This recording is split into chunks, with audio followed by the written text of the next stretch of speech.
बिस्मिल्लाहिर्रहमानिर्रहीम। अस्सलामु अलैकुम। आज के जो जवाबात है वो भी खानों के मुतालिक है।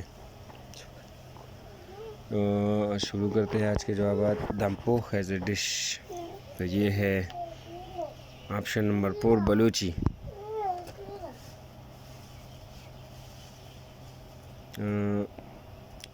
क्वेश्चन नंबर 2 का जो आंसर है वो है जीबी, गिलगित बल्तिस्तान।